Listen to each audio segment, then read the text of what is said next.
мына қазіргі қоғамда көп көріп жатырмыз да. Неше түрлі сбор жасалып жатыр. Мешіт салуға дейді, мешіт медресе салуға дейді. Немесе үй алып беру үшін дейді. Неше қорлар бар қазір. Әйтеуір тиын тебеннен жинап, не істеп жатыр? Мешіт салып жатыр. Медресе салып жатыр. Көбіне көп осындай нәрселермен әрине Аллаға шүкір деп айтуымыз керек. Сол медреседе бітіп жатыр. Кейбір мешіттерде салынып жатыр. Кейбір адамдарға сол мысалы қарекет дейтін қор бар. 1000 теңгемен не істеп жатыр? Үй алып беріп жатыр. Дегенмен неге бұлар көбейіп кетті деймін да мысалға. Себебін айтайын. Мен бір өзім ойымша, бұл енді бұл арман деп те қарау керек, дұға деп те қарау керек шығар кейде. Солай болса екен деген бір ниет қой енді. Біздің елде неше түрлі бай бақуатты адамдар бар да. Мұсылман бола тұра, Аллаға сенетін неше түрлі миллионерлер бар да. Сол адамдар бұны оянбай тұр да. Сол адамдар түсінбей тұр көп мәселені. Олар ақыретін ойлап атқан жоқ. Егер деймін да, сол байлар егер мешіт салатын болса, сол бай бақуатты бір медресе салатын болса, сол мұқтаждарға үй алып беретін болса, бәлкім осындай 1000 теңге, 500 теңге деген ақша жинау деген нәрсе бәлкім болмас бет деймін да. Немесе аз болар еді деймін да. Сондай адамдар оянбағаннан, сол адамдар көп атсалыспағаннан кейін осындай сборлар көбейіп кетті қазіргі таңда. Бірақ соның ішінде әрине біз жоққа шығармаймыз. Кейбір бай бақуатты, Алла разы болсын, Алла олардың кәсіптеріне, өмірлеріне береке берсін, мешіт салып жатқан, медресе салып жатқан, көмек беріп жатқан неше түрлі кісілер бар. Бірақ олар өте саусақпен санарлық аз да өте. Демек, бұл менің ойымша негізгі себебі осы деп ойлаймын. Әйтпесе сол сбор жасалмас еді ғой. Қайта сол егер соны ешкімге айтқызбай-ақ, соны сұратпай-ақ егерде сол жағдайы бар кісілер сол мешіт соғып беріп жатса, бітпей тұрған медресені бітіріп беріп жатса, бәлкім осындай сборлар жасалмас еді да. Амалдың жоғынан не істеп жатыр? Сондай қайта жиі көрініп жатқан себебі сол. Кейбір кісілер тіпті керек болса соны жақтырмай, мысалы неше түрлі өсекке де, ғайбатқа да барып қалып жатыр өкінішке орай. Бірақ айтайын, сол медресе, сол мешіт біздің бабаларымыз заманда да болды. Тіпті сіздерге бір қызық айтайын. Кешегі жаңағы орыстың отарында болған 70 жылдық біздің бір ғасырға жоқ өміріміз бар ғой. Соған дейін әлімге шейін зерттеп жатыр біздің елдегі ғалымдар. Біздің елде пәленбай 1000 негізі мешіт медресе болған. Қаншама молда, ишан, ғалымдар болған. Сол ғалымдарымыз, молда, ишандарымыз не істеді? Қуғын сүргінге ұшырады ма? Ұшырады. Бастары кетті ме? Бастары кетті. Қаншамасы қуғын сүргінге ұшырап кетті. Мешіт медреселер барлығы не істеді? Жермен-жексен болды, қиратты барлығы.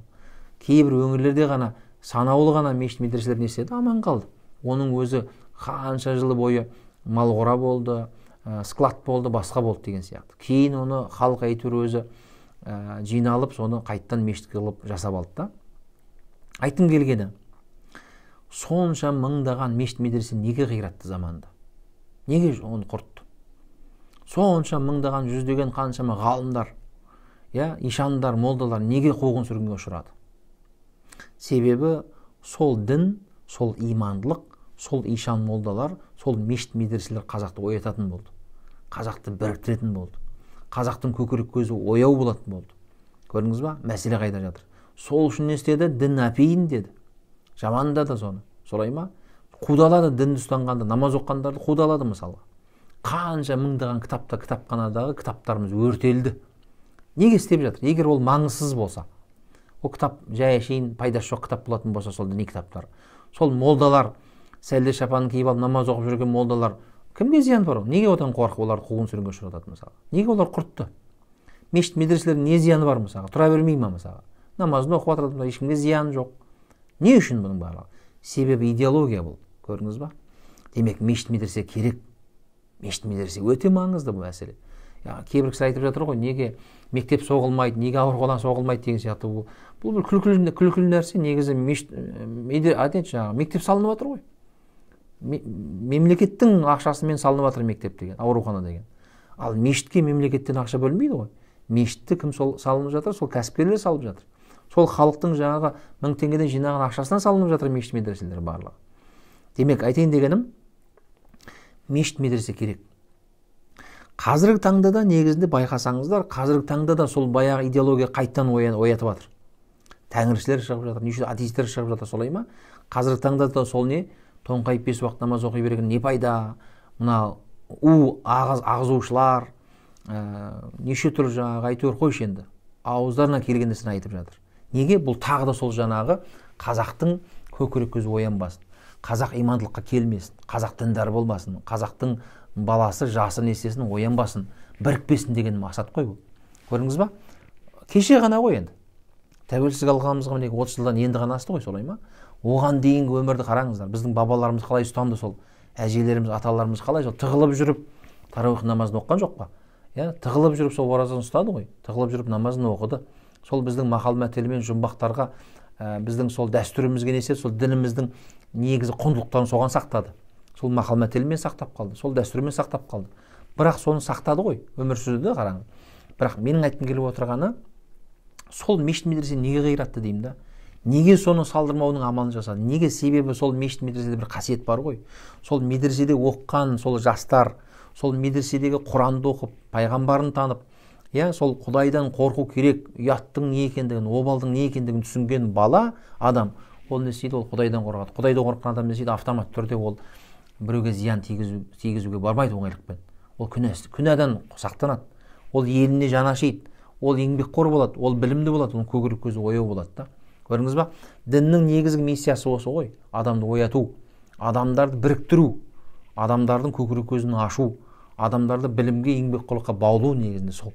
Әрине, кейбір діндарлардың кесірі тиіп жатыр ма? Тиіп жатыр. Кейбір діндарлардың кесірі сол жаңағы білімсіздікпен бір пәтуаны айтып қояды, эмоциямен ашуын білдіріп қояды, біреуге таяқ тигізіп қояды, біреудің басқасын бірдеңе істеп қояды да, сөйтеді не істейді? Өкінішке орай соны аңдып отырған жаңағы өкінішке орай діннің дұшпандары, барлық мұсылмандар сол сияқты көрсетеді.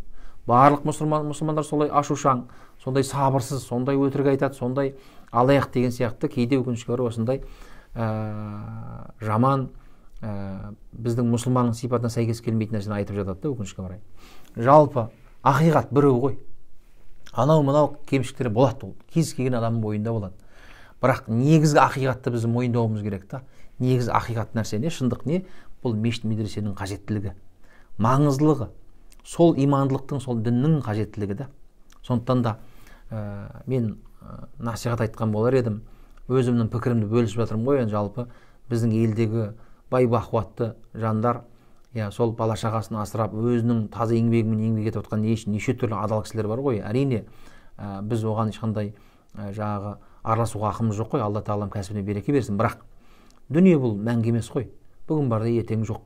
Сондықтан мына мешіт медресені салып, ол мешіт медреседе қанша мыңдар адамдар имандылыққа келіп, ілім алып, көкірек көздері оянатын болса, ол сол медресені салған, сол мешіт салған адамдарға дүние ақырет үшін ол құтылады да.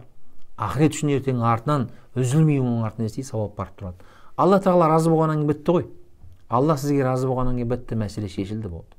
Ал Алла қай кезде разы болады? Алланың айтқан істеген кезде, Алланың тыйған тыйымдарын тыйылған кезде, Алланың разылығын тапқан кезде ғана біз не істейміз? Алла бізге разы болады да. Ел аман болсын, иншалла.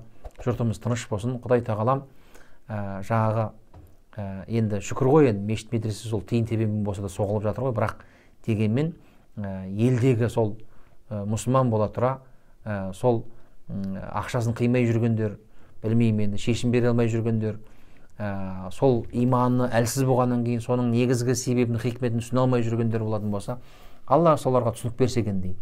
Алла солардың жүректеріне иманның, тақуалықтың байлығын берсе екен деймін. Вальхамдулиллахи раббил аламин.